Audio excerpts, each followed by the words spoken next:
Joint pains ఏ టైప్‌లో ఉన్నా కానీ, హ్మ్. మనకి ఏంటి అంటే కొన్ని ప్రాసెస్ ఉన్నాయని ఈ మధ్యనే తెలిసింది సార్. ఆర్ఎఫ్ఏ అని. సో, హ్మ్. దాని గురించి క్లియర్‌గా వివరించండి సార్. సో, ఆర్ఎఫ్ఏ అంటే రేడియో ఫ్రీక్వెన్సీ అబ్లేషన్. ఆ! ఇది ఎలా కనుక్కున్నారంటే చాలా మందికి మోకాళ్ళ మార్పిడి అయిపోతుంది కదా! Knee replacement. ఓకే. రీప్లేస్‌మెంట్ అయ్యాక కూడా చాలా మంది పెయిన్ తోటి పర్సిస్టెంట్ నీ పెయిన్ తోటి చాలా సఫర్ అవుతా ఉంటారు. ఆ! ఎక్స్‌రే చూసినా వాళ్ళకి నీ జాయింట్ నార్మల్‌గానే ఉంటుంది. ఇంప్లాంట్ పర్ఫెక్ట్‌గా ఉంటుంది. బట్ కొంతమందికి క్రానిక్ పెయిన్ మాత్రం అలాగే ఉంటుంది. ఓకే. ఎందుకంటే చాలా కాలం తోటి పెయిన్ తోటి సఫర్ అవుతున్నారు కాబట్టి నర్వ్ సెన్సిటైజేషన్ అలా ఉంటుందన్నమాట.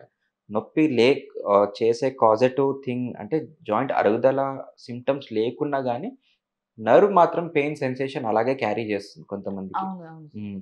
అలాంటి పెయిన్ కంట్రోల్ చేయడానికే రేడియో ఫ్రీక్వెన్సీ అబ్లేషన్ మెషిన్ కనుక్కున్నారు. So, okay. ఇది ఎస్పెషల్లీ పోస్ట్ టీకేఆర్ అంటే నీ రీప్లేస్‌మెంట్ అయ్యాక వచ్చిన పెయిన్ వాళ్ళకి ఎక్కువగా చేసేది. ఓకే. బట్ వాళ్ళొక్కటే కాకుండా పెయిన్ మేనేజ్‌మెంట్‌లో లైక్ టాప్ టు బాటమ్ ఎక్కడైనా మనం ఆర్ఎఫ్ఏ జేసుకోవచ్చు.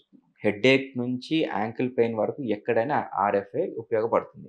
ఓకే. ఎస్పెషల్లీ ఎక్కువగా ఈ మధ్య వినేదేంటే మోకాళ్ళ నొప్పులకి. హ్మ్. అంటే ఎర్లీ ఆర్థరైటిస్ గాని ఆర్ నీ జాయింట్ రీప్లేస్‌మెంట్ అయిన వాళ్ళకి, నీ నీ జాయింట్ రీప్లేస్‌మెంట్‌కి కొంచెం పోస్ట్‌పోన్‌మెంట్ జేసుకుందాం. ఒక 1 ఇయర్, 2 ఇయర్స్ పెయిన్ తగ్గించుకుందాం అన్న వాళ్ళకి రేడియో ఫ్రీక్వెన్సీ అబ్లేషన్ చాలా చక్కటి పరిష్కారం.